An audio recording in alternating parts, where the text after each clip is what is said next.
Good morning, everybody. Happy Friday. I am Sarah Crum, Managing Partner of SKC and Coast CPAs. Welcome to our office hours today. This is our first one back from from summer break, and I'm excited to kick off the fall topic that we have today. Just a few housekeeping issues first for those of you who are new to our office hours. This is a live recording, so you can certainly, you will get the link, you can share it with friends, you could rewatch it. So just so you know, it is a live recording. If you don't want to be on camera during that, just turn off your camera. We have Brittany and Karen from our wonderful marketing department who are always here to help field questions. We want to make this as interactive as possible for you. So please put your questions in the chat and Brittany or Karen will interrupt us at an appropriate time to ask your question. And then finally, the last piece is we do a couple of audience surveys throughout the presentation, just A, so we can make sure you're still with us, and B, to make sure we have an understanding of who our audience is and we can maybe tweak or target the content a little bit more. So with that, I want to jump right in today. We hear all too often in our headlines about data breaches, ransomware, cyber attacks. These are things that cripple companies, data is stolen, and the financial impact oftentimes is immeasurable and devastating to the companies. And today we have with us Cynthia Hetherington. She's today's guest. She is the founder and president of Hetherington Group, a consulting, publishing, and training firm that leads in due diligence, corporate intelligence, and cyber investigation by keeping pace with the latest security threats and assessments. So welcome, Cynthia. It's great to have you today. Thank you, Sarah, and thank you everyone who dialed in this morning. I'm excited to have this chat. So we are going to kick off with our first survey, if Brittany, you don't mind putting that up, and it's just to kind of get an idea of where we are with everybody. Have you ever been a victim of a cyber data breach? We were sort of chatting a little bit before we started the recording this morning, and we can't really imagine that there's a whole lot of people out there who haven't been victims of this, and maybe they just don't know it, or maybe it's not identifiable to them as they as we think it to be. So not sure, but let's look at the results, Brittany.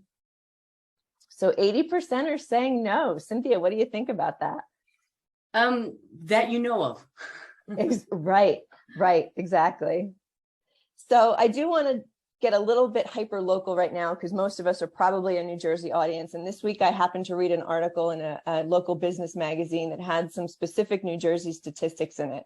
So let's kind of bring it a little into our backyard. And this is a 2021 cyber crimes by the number.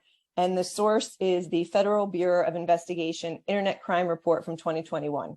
And this is, again, specific to New Jersey. So the victims in New Jersey for 2021, 12,817. And that ranks us across the country as the number 10 state in the US. And then the number of dollar amount losses related to those crimes, 203.5 million of New Jersey victim losses. And that ranks us as number 6 in the US. So it is a very real thing. It is very much in New Jersey. We are not insulated from it. But I do want to kind of bring it into the small business arena. We certainly hear the articles and the headlines about Uber and crypto and Microsoft all getting hacked. Maybe we have the misnomer that we're not actually going to be victims because we're small businesses and maybe they're not interested in our data, or maybe we're too small of a fish for them. But there are definitely scary risks out there for us. And Cynthia, I know you're going to help us drive home how we can protect ourselves and what exposures we actually have. So out of the gate, Cynthia, can you talk a little bit about small businesses and the myth that we aren't targets in this area? You know, Sarah, I'm glad you asked that because I did a little bit of numbers research myself right before we got on. And, right next to the FBI from the industrial side, Chain Analysis is a statistical group we turn to for a lot on what's happening from the crypto, from blockchain, and then from the internet overall and the type of crime. So 2020 was the year of ransomware. You know, if you're going to have a year, it was not the year of the rat, it was year of ransom. And in 2020, the average ransomware payment was just under $100,000. By 2021, we're talking $125,000 payment. Now, I don't know how many of you have an extra $125,000 sitting in your Bitcoin collection back in your office to make these payments, because there's a misnomer that the insurance will always pay it is a very deep concern. And that's what, if anything else, I'm ringing the alarm that New Jersey businesses need to get sharp. You can't be you can't be blind and say, well, insurance will cover this. Honestly, you would be like a homeowner in Fort Myers right now, suddenly surprised and utterly devastated by what has happened to your organization. Yeah, that's a great analogy, and I think something that really drives the emotions for people to make that comparison to the hurricane down in Florida.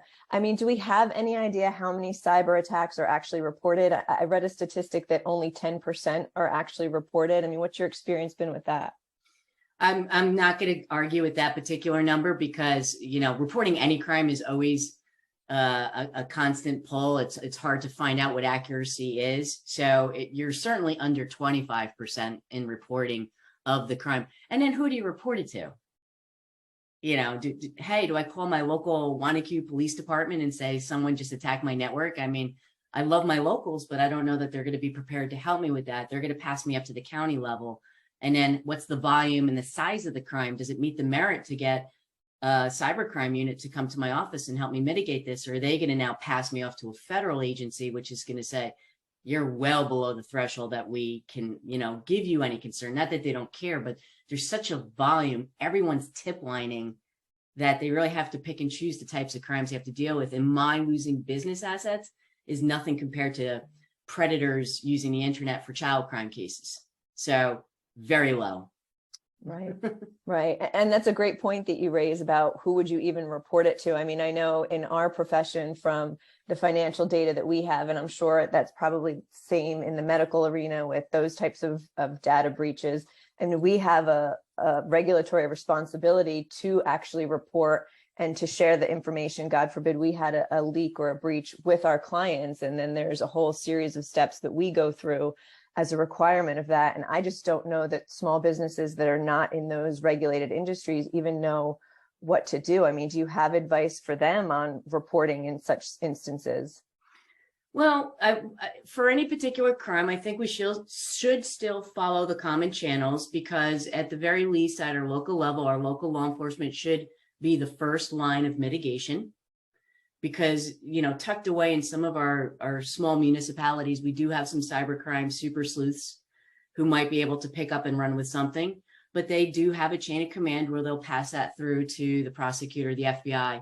And then my company gets phone calls a lot because of anything that they feel where, sometimes they just need to put it into a package and hand it to the agency. And if you could do that, we've certainly done a lot of packaging where we've taken someone's breakdown, their threats, their compromise, and we've been able to speak for them to the local agency to help them understand where the threat is. Because if this parallels from just standard ransomware attack, we have your databases, we're going to never release them until you give us Bitcoin, to we're threats against your company, life or liberty, that's certainly going to raise the flag a lot higher.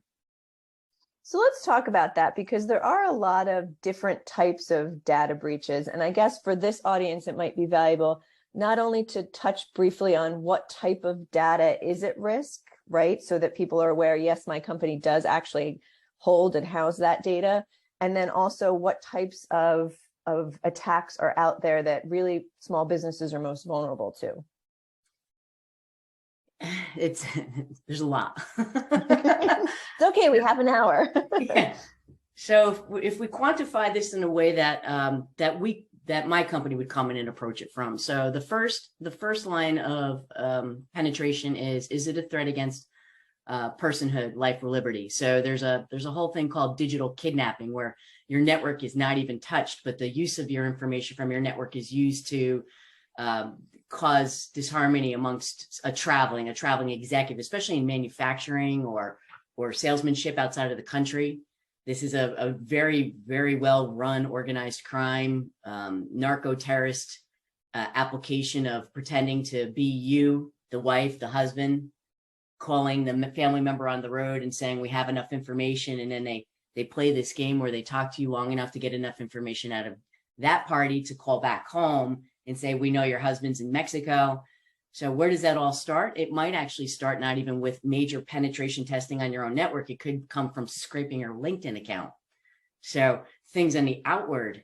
So I would say in a very, very basic terms is if you did an information audit, what is out there, what's outward facing, what are we marketing, what is our messaging saying, how much information about our company processes and TTPs or protocols are out there, then what is, that's what's on the outward facing. Now we get into our network, we come into our building. If you have locks on your doors, you better darn well have locks on your network and your information systems. And if you haven't updated or had any type of penetration testing or just an even internal review of your own control systems and everything else in your office in the last 6 months, I mean, every 6 months you should be doing a review of this, then you're going to be vulnerable. You're definitely. And then finally, what is the worst amount of data you can lose? If you're holding anything that's considered PII, personally identifiable information, which now, thanks to the GDPR, is quantified as home addresses, a person's name. I mean, so we all have this. We all have this on our networks. As soon as that becomes exposed, then we have to report to the person who we have the data to that this has happened. You're going to lose customers. You're going to lose reputation. You're probably going to have to pay a fine, and you're going to have to reconstruct your whole network. So again, business shutdown. And the reality too is, again, I bring it back to us as a public accounting firm. Obviously, we have a whole lot of that data that you just spoke of, but even companies that don't necessarily have individual data, maybe they just work with other companies, they still have all of their employee records and individual data on that front, right? And so that's still, a potential data exposure for them. Sarah, it's not a matter of if you have it, it's how much. Right, exactly. It's how much. It's your employee data. It's your, your email exchanges. It's a lot. And you know what, here's something, and I sound kind of bleak. Maybe we shouldn't have started the sessions with me. Maybe I should have finished the year, but okay, our networks are locked in. We're good. We've got a good, secure system. We have our compliance tests run. We're at fabulous. And then especially accountancy firms and other consulting organizations, we're emailing our documents back and forth with our clients, and we're not using encryption. I had a client that emailed me passports, and I was like, yeah, no, please stop doing that. And this is a large international multi-billion-dollar company. And they're like, oh yeah, could you do some background checks on them? And I'm like, please don't put me in possession of this, so you might be the receiver of the data. Right. Which also, you always have to have your head on the pivot on the internet, because the vulnerabilities come from both inside and outside your organization. Right. Let's get into a little bit of how the small businesses that you've worked with or have seen in the past are actually impacted by some of the breaches that they've been victims of. I host this conference every year, and in the very first year, I had a vendor sit, just set up its little booth, had a little computer monitor, trying not to make awkward eye contact to every person that walked past while they stole their swag. And about half a day into the second day, he starts packing up his booth. So as the host, I come running out and I'm like, where are you going? And he goes, my son broke his leg. I have to go home. And I'm like, well, I'm very sorry for your son, but you can't leave the conference, get another representative here. But me doing my due diligence very quickly realized, no, they had a breach, and all the data that this company hosted was compromised. And then within 3 months, the company was shut down. And this was a data company. So the thought that someone who you think has the most fortified fortress of information can be not just brought down in a matter of a year, or we'll mitigate this with insurance. We'll get the A team in here of attorneys and ransomware investigators. You could be absolutely just shut down, not paralyzed, game over. Your company's going to be filing for bankruptcy because you're not going to be able to sustain the amount of claims from your customers when they sue you because you did not protect your networks. Right. Now, are there certain industries that are targeted more than others in your experience? Actually, we're talking a lot about small business, but local governments are a major target because it's terrible, but it's not even always the ransomware. It's just the high demand. So for every single state that was dealing with a high rate of unemployment filings during COVID, we've not sustained those networks enough that they can handle, 50 applications in an hour. So meanwhile, you have, the Amazons of the world that have networks that could run rockets to the moon all day long. And yet poor New Jersey's, unemployment server is from 1983, with a category 3 cable connected to it. So we do not support our local communities. And if you want to keep something safe, the first thing you do is you keep the people who keep you safe. Vote yes for those improvements, those little improvements for computers. And then secondly, hospitals, anything that the ransomware people know have to make an exception for vulnerability, so they will pay the ransomware. They're going to be coming after them. Nursing care, hospitals, anyone that deals with our most vulnerable, school systems, which come under my government flag. And then we get into manufacturing, we get into consulting, financial services, people we know have really good data sitting on their servers. So nobody's untouched, basically. Oh yeah, you're a target. Oh, or if you're unpopular, go ahead and have an opinion on Twitter. You will raise the ire of an angry 13-year-old in the middle of the other country, and he will get his little group of anonymous on your network, and they will hurt you. Wow, people do. I don't think small business owners in New Jersey are thinking about these things. So I'm so glad you're raising their awareness on this. We touched a little bit about cyber insurance. I want to jump into some more on that, and then some other ways to protect small businesses. But first, Brittany, could you throw up the next survey? Because I would like to know from the audience members if, as a small business owner, do you have cyber insurance? Just so that we can get a little idea of how maybe involved in protecting themselves they already are.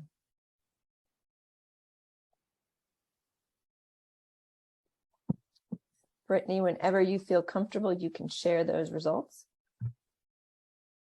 Okay, so look at that. 88% have cyber insurance and 12% do not. So let's talk a little bit about this, because I can say that, SKC has hot cyber insurance, and I can tell you we've had it for a couple of years.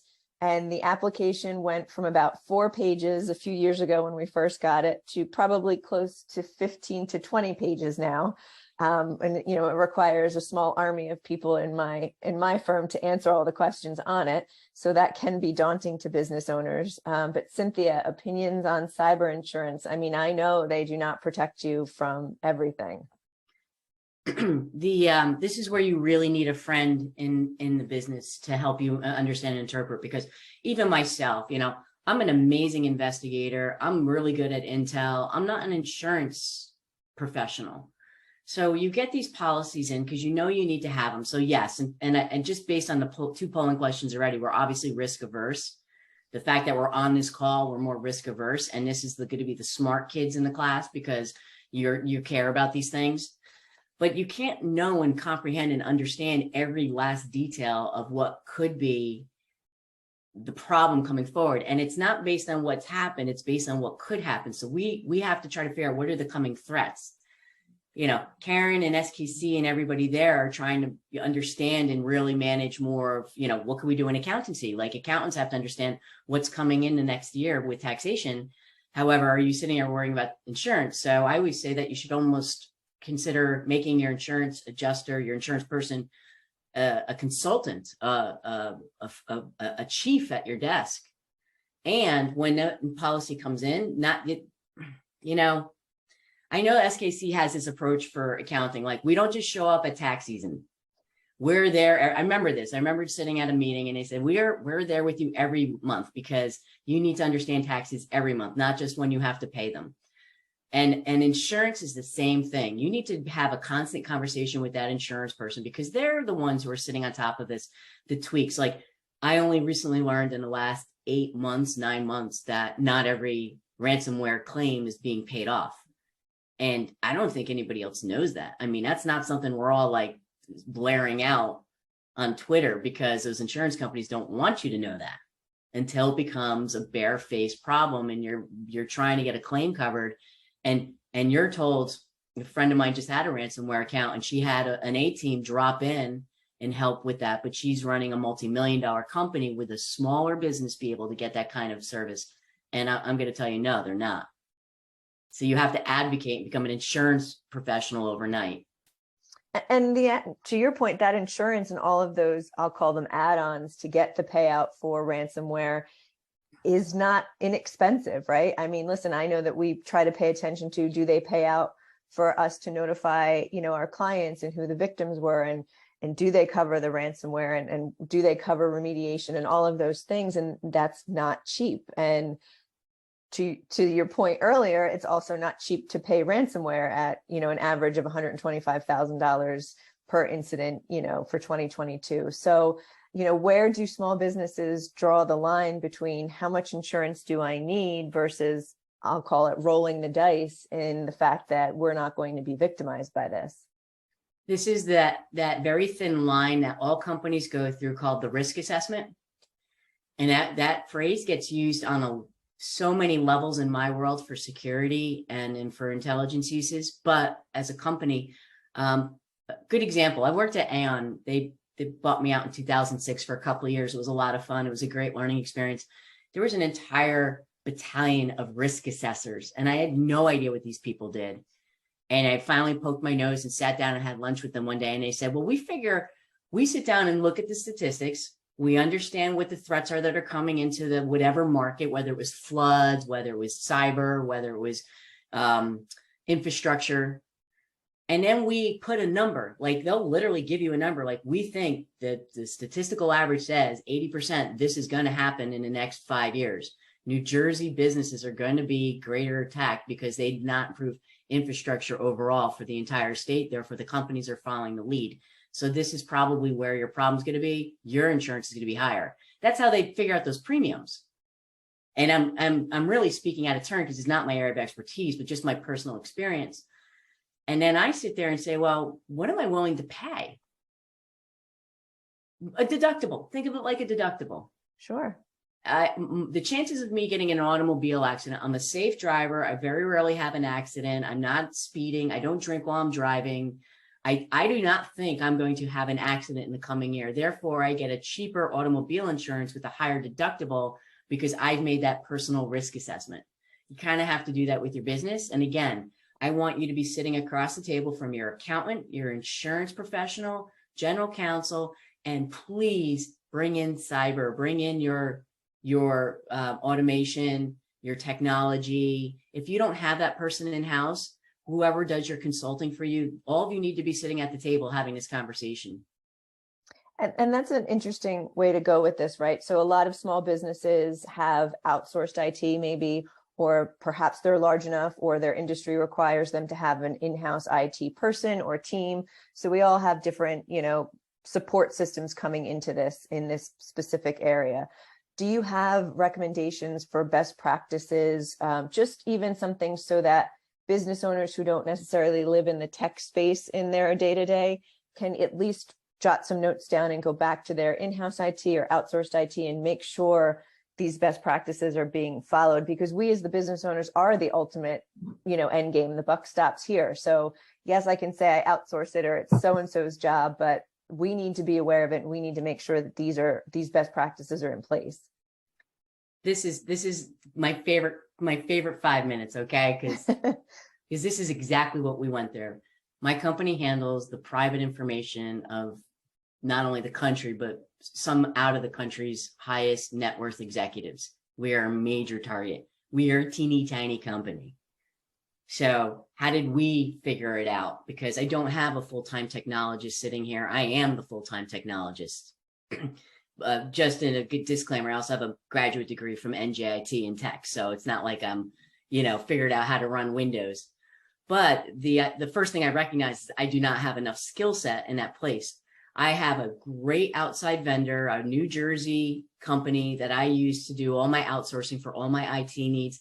I have an amazing relationship. We did SOC 2 compliance here. They are written in. We consider them our chief technology officer. He is a fractional tech officer here for the company. He was just here earlier this week. We have him in once a quarter. We sit down and we're just like, Mike, what do I need to worry about? What's coming at me? And it seems like, the tech guy's coming into the office again and he wants to, pitch his little story. But we just added to our network. We just put on a software called Iron Scale that helps with phishing and email attempts because he recommended it. And, you know, he sits across the table and goes, Cynthia, it's going to cost a couple bucks per user per month to get this. And I'm like, if this makes us safer, if this is one more layer of security, please just do it. And he does it. And it's not only an amazing security device to have that relationship with that professional, it's just an ease of mind because I know I have someone else whose job is to sweat it out about my company every month, to think about how he could best protect me. You know, we use people all the time in this space. Like we know we're not going to do our own accounting work. So we lean on our accountants. We have to lean on our technologists. And funny, Sarah, on a board in every major visible area of my office, there are emergency contacts. Because a breach can happen. I mean, honestly, if we know something's happening, I'm ripping cables out of walls. I mean, it's that layer of mitigation. But I have a list of all the people we would call in the case of something. My attorney's on there, my technologist is on there, and my accountant's on there because that is my G-force that I'm going to pull in if something happens. So first, have a relationship. Don't just have a vendor where you have some rolling Best Buy guy coming in on a, you know, you don't know who he is. He fixes the computer. Did somebody have porn on their device? You know, you really want to have a relationship with the local IT guy that you feel comfortable with. And then the second layer is you want to start putting yourself through compliance trials. SOC is a good one. NIST is a good one. You know, there's a lot of different compliance apparatus that you can take your company through that really, you'll think of things you didn't even know about, and it'll make you a better business overall. So my takeaway from that is we can't do this alone as business owners. We need to rally our team, and we need to rely on our team. And yes, that may cost something, but we need to do that for the future of our company. I told you my favorite 5 minutes. You mentioned SOC, which obviously, you know, from an accounting and auditing standpoint, I understand very much what that means. Can you kind of explain that for the general audience overall, so they kind of get an idea of what you mean when you talk about SOC?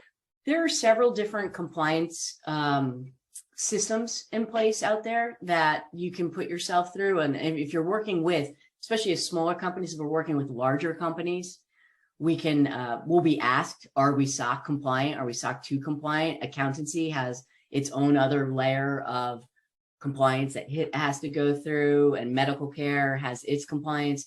Any kind of compliance system is going to be good. We were not compliant up until we started working with the largest software seller in the world, who came to us, and they had their own compliance requirements. So as we started going through, like, okay, well, what does this involve? You know, we take down the questionnaire. You know, where are your networks located? Are they in a secure room? Do you have firewalls in place? Do you have locks on doors? Can people, you know, they start asking all these awkward questions, and you start looking around your office saying, no, you know, we don't, you know, no, the server's sitting in the admin's office, which everyone has access to. So you could pick any number of the compliance pieces. And again, the technology partner you have will be the one to advise you on that. And then, and get ready to go for a fun ride, because that's not going to happen in a week. It takes months to go through compliance. And of course, we did it during one of the busy seasons we had. So myself and my chief operating officer spearheaded it on our end, but it's very gratifying when you finish. But by the way, it's also pretty expensive. You're going to be talking, you know, 25, 30, 40, upwards to, depending on the size of your company, you know, $50,000 to get compliant for just 1 year. And then once you do it, you maintain it. It's a lot easier. But, and in North Jersey, we have many companies that will actually also help you with this. Is there an alternative that's less expensive than a full SOC audit for smaller businesses? Yeah, get off the internet. Great answer. Well, you know what? How did my company, we just celebrated 23 years in business, and I just let everyone know that we handle some of the high net worth individuals' information. How did we get away with it? We called it SneakerNet. Like, our data doesn't sit in the cloud. We're small enough where we can maintain all of our major information regionally with redundancy, but none of our information hits the internet. And by removing that connection, it actually by default protects us. And I'm skipping over a lot of technology here, which is making anyone who's techno sophisticated cringe when I say it, but how did you avoid someone not getting into your email system and getting the data that we could, consider vulnerable? Well, we don't email, we use a fax machine. There are methodologies still that can be used, but I wouldn't advise it. I certainly would steer everyone towards the most basic of network security protocols. And then from there, maybe you grow into SOC. Don't start with the biggest compliance test. Start with something smaller. And again, local companies in the area will help and advise you on that. It's so funny that you keep everything in physical servers and not necessarily in the cloud, where so much is being kind of, I'm gonna say, forced down our throats, especially since work from home with COVID and all of that. Mm-hmm. Push everything to the cloud, push everything to the cloud. And I think that that's been a field day maybe for some of the hackers out there. Well, I worked the Apple breach. I worked many breaches. So, the cloud is just someone else's computer. And, frankly, at that point, you're counting on Amazon, AWS, or Apple, or one of the other much larger companies than us. And even when you're doing SOC compliance and you have to account for them as a vendor, you basically just reprint or get the URL for their compliance. And when it gets breached, you get, well, you know what, we can only go so far. I mean, there is plausible deniability in that. We can only go so far. We counted on AWS to keep their servers, unpenetrable, and they got breached. Therefore, we wash our hands of it, but you're still dealing with the mess. Right. So it's fair to say that business owners need to have a budget line item every year for IT, not only to make the software work, but from a security standpoint, right? I mean, cybersecurity we touched on, we touched on having the right infrastructure and the right software and security in place, best practices. I want to talk a little bit about the concept of training your employees, right? I always say they're our greatest assets, but in the case of cyber threats, they also happen to be sometimes our greatest risk out there. And I know we at SKC have done various different, in-person live trainings on it. We've contracted with a subscription company to run continual tests to try to kind of stump us and see if we're going to click on a link in an email that we shouldn't be clicking on, and then I get the reports and see who's done it or not, and whether they knew to report it or whether they just blindly clicked on it. What are your overall thoughts on the involvement of your team and your employees, who really, again, I see them as one of the weaker links in this security space? They're your greatest assets. They're your biggest vulnerability. And I have an expression I use: fraud and incompetence often look alike. And it's oftentimes I get asked to talk about elder care fraud. We're like, okay, let's pick on the old people, which I take offense to now. Boy, your grandma's going to click on that link because this email came from her bank and she believed it. And that's such a misnomer, because everyone gets these emails and they're so believable. The criminal is so darn smart now. Let's stop underestimating them. We want to make sure that we're as vigilant as possible.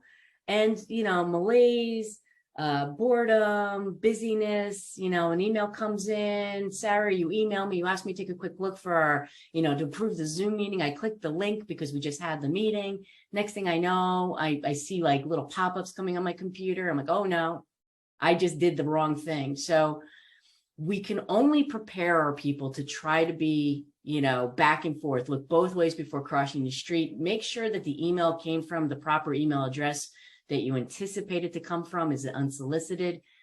Fortunately, like your company, there are many firms out there that offer this. And I have two I'm going to recommend and throw into the chat box, because they have some free training even that, even small companies can say, what's this all about? So the one I mentioned earlier was Iron Scale, and is as it sounds. And the other one is Cofence, Cofence. These two companies have webinars, lectures, online training ability.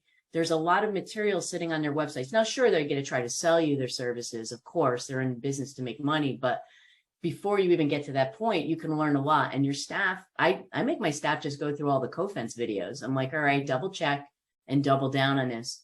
Then do get an outside firm that's practical and specialized in penetration testing to help you, to catch out that one employee, to make sure that you're not missing the mark. And there will be an employee. It's not a personal affront. It's a training exercise. And understand that, they'll be a little bit more vigilant the next time they click on those emails. And it is email, which is your biggest vulnerability, because it's how we correspond 90% of the day. We talk about social media being a large breach point, but that's a third-party server somewhere else. You're giving up your information out there, but no one's tunneling to you through there. It's all through your email. So that's super important. And then my last little point here is, if an immediate request from Karen, if Karen and I work together, an immediate request came to her and she said, you know what, you really need to put this money in the bank account. I just had a meeting last night with Roger. He says, he's going to be a go, but he needs that money deposited today. Like anything that's uncharacteristic of Karen or the person you work with, call them.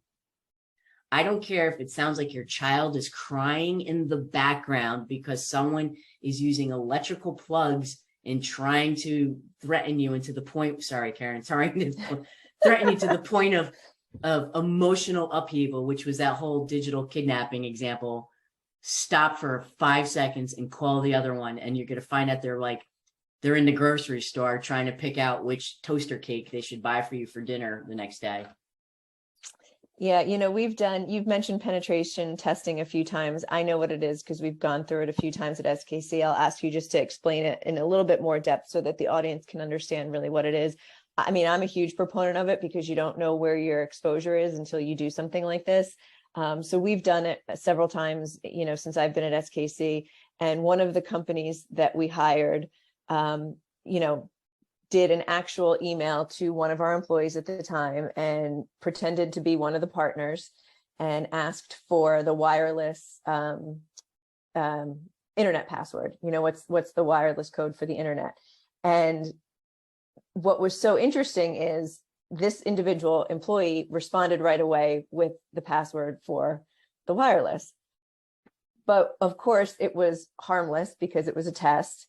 And we all kind of, sadly, mocked the poor individual that did it from the standpoint of the person that asked for the password wouldn't have even known how to put the password in. Like, that's how technology inept the partner was who was asking the question for the wireless password. So it was one of those moments where, to your point, if you just take 5 seconds and think, would so-and-so really ask me for the wireless password? Because so-and-so's technology knowledge is about this big. So where's this coming from? And why are they emailing me and not asking me? So there's this whole thought process that I think if we don't slow ourselves down enough, we completely miss. And that's really where the exposure comes from. And my favorite thing ever is just hover over the email that it came from. And even if it says that it's, Amazon.com, hover over the actual link and it'll show you that it's gobbledygook essentially and not really from Amazon. So we've had some interesting experiences. One of the penetration companies that we've used dropped 5 or 6 thumb drives outside our office in the parking lot in various areas and wanted to see if our employees would pick them up and stick them in their machines to see what was on them. Thankfully, nobody failed that test. But there's all different kinds of things that you don't necessarily think of as a business owner. And I'll let you talk a little bit more about penetration testing so that you understand this is a proactive thing that you can do to develop those best practices for your security. And it doesn't have to be the $50,000 SOC audit that we talked about earlier. I'm laughing because about 1999, I got an invite by Dr. Fred Cohen. He worked at the labs out in California. He coined the term computer virus in his PhD thesis at the University of Pittsburgh. So this is one of the plank holders for cybercrime. And he invited me out to do penetration testing with his college students. And I was supposed to lead the team because I had 5 minutes worth of experience. And I go out to California and he says, okay, Cynthia, you're going to go penetrate this building. And I'm like, I was a librarian. I'm like, I have no idea what you're talking about. He goes, that's exactly it. That's perfect. I want you to put on your little librarian outfit and go and knock on the front door and ask them to let you in. Now, we didn't have thumb drives then. We had diskettes. So I was walking around the building and sitting down at anyone's open computer, put a diskette in, just copied any single file onto that diskette and moved on to the next. And if someone walked up to me and said, what are you doing here? I was like, oh, Sally from HR told me to come down here and I could use this computer because my computer's not in yet. I'm new. Hi, I'm Susie. And I walked around the building for about a half an hour before someone finally was like, no, you don't belong here.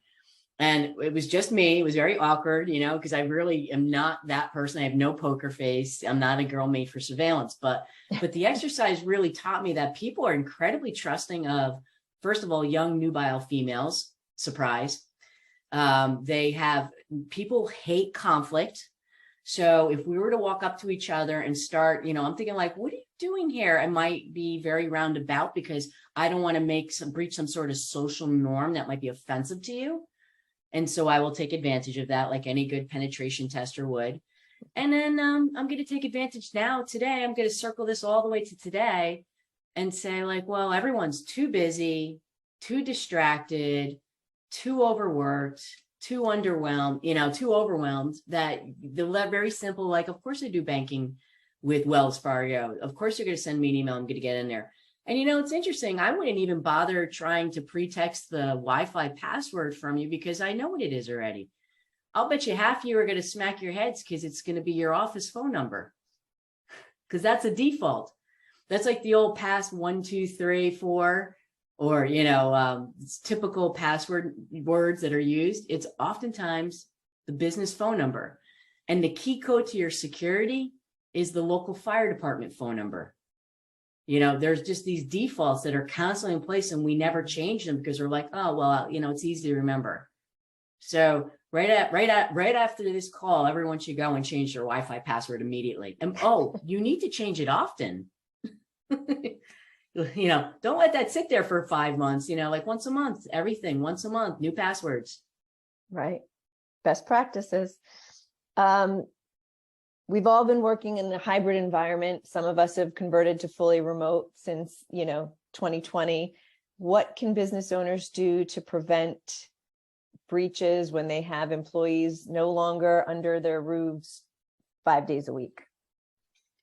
The same software that you use in your office should certainly be being used in more maximum use outside. So if you are using like a Microsoft 365 platform, there is a lot of inherent security pieces and again, apparatus within the most popular software packages. There are other products out there like Authenticate, which will give you a silo. It's actually called silo browsing experience so that your browser's not being penetrated from outside and that you can go and look at other people's websites with a little bit of an anonymity. Wi-Fi passwords. This is where I get worried because everyone's working off their family Wi-Fi. So your kids are doing their homework and you're doing insurance work on the same software. That's why I'm talking about specialized browsers, specialized software. There are a lot of new packages out there that can help protect the employee. But I would anticipate that they're very vulnerable. And first and foremost, that we find out where you live. Can you look through the window and see what the person's doing on their screen? For a very ambitious cyber criminal, they will sit outside of your house. They will jump onto your Wi-Fi. They will start sniffing, which is reading what's going through the Wi-Fi. They will capture your passwords. They will capture your keystrokes. They will get into your bank accounts. They'll find out that your wife has a doctor's appointment next Tuesday. They'll have all those pieces of information, and you're just sitting behind your desk because you don't even realize someone's recording, which you'll see like even in my office, I have a window, but I've got shades pulled down and a certain amount of cloaking on the window screen itself. Although this is an office, so I just don't work from home. I don't work from planes too. Please stop opening up your laptops on airplanes and doing very important business. Get a simple 3M screen. It hazes up with anybody else who's shoulder surfing can look at. I've actually seen that on planes where it's, for those of you that don't know what it is, it blurs out the laptop screen so that if you're not head on, someone sitting next to you on a plane or a train can't see what you're doing. Seems like a very inexpensive solution for that problem, at least. We did have a question come in through the chat, Cynthia, and I'm going to pose it to you, and I hope that you know what it means, because I don't. What is your point of view on cloud services like Box? There are some amazing cloud services. I haven't used Box myself, so I can't speak to that one specifically, but for any of the cloud computing software or platforms that are out there, just make sure that they've gone through their SOC compliance and it's not just SOC 2, it's like SOC 2 plus or whatever. Make sure that they've handled the most rigorous battle test out there for what they're using. And let's frankly talk about it. I mean, if we're a small business like me, where I'm the point of decision for everything that's happening, it's up to me to make sure that these things are safe. If you're working with a company that's larger than yours, they're going to tell you where they want your stuff to be sitting. They're going to express to you that, you're going to be on an AWS server, or that you're going to some sort of box or it's the one like a SharePoint, processing system. So you're going to be pulled into there, and you're just going to make sure that you can do the best from your end that you can. One of the things that I think small business owners don't necessarily think about when it comes to cyber, obviously from the day-to-day operations, we know what some of the best practices are now and what we need to put into place. But if you're ever considering two things, selling your business or buying a business, right? There's obviously due diligence. Most people think of that from financial standpoint. But there is a tremendous amount of due diligence on the technology side that needs to be done. And I've seen this in our industry, where a lot of smaller accounting firms are looking to sell or, merge in as part of their retirement strategy or their succession strategy.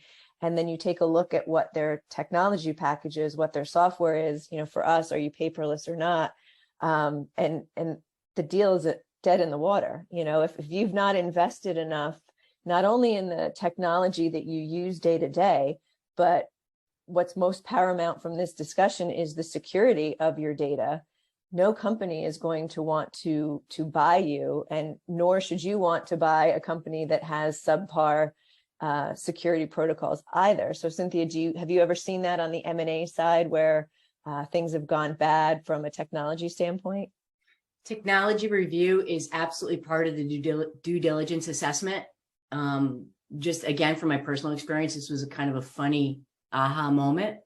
We took ourselves through SOC because during COVID, we had the time, the bandwidth, and the budget to do it. And I said, this would be a great time to get our act together. So we put ourselves through there. We made a very quiet announcement that we were now SOC 2 compliance because I'm licensed as a private detective agency. So that seems very out of character with our business model. But when it went out there, and just this year alone, considered an opportunity, I've had 6 offers for my company. Because someone said, well, you got your act together.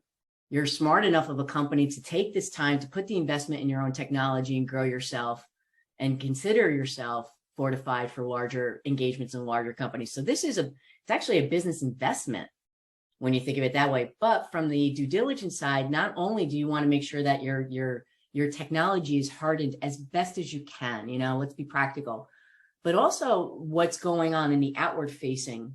And see, marketing professionals for companies are very, very cognizant of what messaging goes out, when it goes out, what voice is used.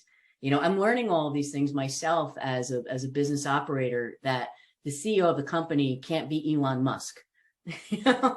Elon could pull it off because Elon could drop $45 billion on a company because he doesn't want to get into some nasty litigation, but the rest of us aren't. So everything that gets said, put out there in the public world needs to also be assessed to make sure that, Sarah, let's say that you get angry for a business deal and you go out there and you badmouth the business deal you're working on. They're not going to call for that merger or acquisition. They're not going to want someone who's, disrespectful of the brand, the process, or the company. They're going to step away from you because you're a big reputational liability. So there's two sides of tech, what the users are using and what you're putting together. Right. And you mentioned earlier what you put out into the world. And that's something that I know when we, do employee background checks, we look at their social media and we look at what they have out in the world as a reputational gauge of who they are as individuals. But we don't think about that as much on the company side. And we don't think about the data that not even data is probably the wrong word, but the information and that we're putting out there, that our employees are putting out there on these social media platforms that may not be negative or positive, but it's so much information that can be used against us in these in these situations and in these potential attacks? Back in my wheelhouse on this one, less than 40% of the non-compete cases that come to court are successful. And I would say probably more about 30 to 30% of them are actually successful. This is why some states don't even bother with non-compete clauses, because the company is talking about every new staff member they hire, every new technology they're onboarding, every process that they've put in place, every event they're going to, every success that they've had, and every failing that they want to personally, emote out there. So a good defense on a case like that would say, okay, I learned everything about what your company does, your processes, your technology, and your protocol to replicate that outside of your company. Therefore, you do not have any intellectual property to say that was stolen. And social media, we're all doing this. We're really exposing ourselves by sharing with everyone. But that's the mindset and the behavior of today's business model based on Z and other generations that are well past me. Karen, I saw you took yourself off mute. Do we have some questions? We do. And this is an interesting one. So if a company was a victim of and paid ransom, is it over for them at that point? Or is there still exposure? Better to ask an attorney this question, because they're the ones that are finally making that last negotiation with the ransom. It's essentially hacker's justice. So when you're dealing with a criminal, I would never say that it's over. But you're obviously, once you start experiencing the vulnerability, you immediately get with the best practice people to get your network offline to try to stop and assess how much data has been released. And then, it's out there. When we asked the initial question, how many of you are actually, think that you might have been penetrated in the last year? Maybe not your computer network itself, maybe not your company, but personally, everybody here, everyone in the United States has had their information breached at some point. And so everyone in the United States is a victim of identity theft. And you're like, well, no, I've never felt that. It's because your information hasn't been used yet. Just walk around with the mindset that you've already been compromised and behave accordingly. Be safer in your practice, your personal practice, and your office practice. Okay, I'm going to fire through a few more that came through.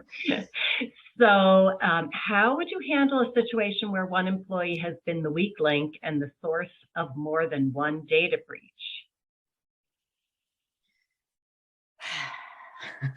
I mean, I'm not the technologist here, but from a business owner standpoint, I would say, I don't think that they're a fit for your organization. Fraud and incompetence often look alike. Honestly, at that point too, I would also start doing a discrete background investigation to see if it was intentional. Before I let them go, are they deliberately compromising my network because they have some gain on the other side? And if not, if I clear them of that, then I'm just firing them because they're no good to my organization. Sorry, Mom, you got to go. It's family. A lot of family-owned businesses here. Yeah, well, we certainly can't have our employees be liabilities. I mean, we know their vulnerabilities from rapidly clicking on emails, but we certainly can't expose the whole organization to that kind of liability. And Cynthia, maybe if you do have time to put in the chat the companies that you were talking about in North Jersey that could potentially help, and also those other resources. If not, I'll put that in the follow-up email. It's fine. I could talk and type. That's impressive, because I certainly can.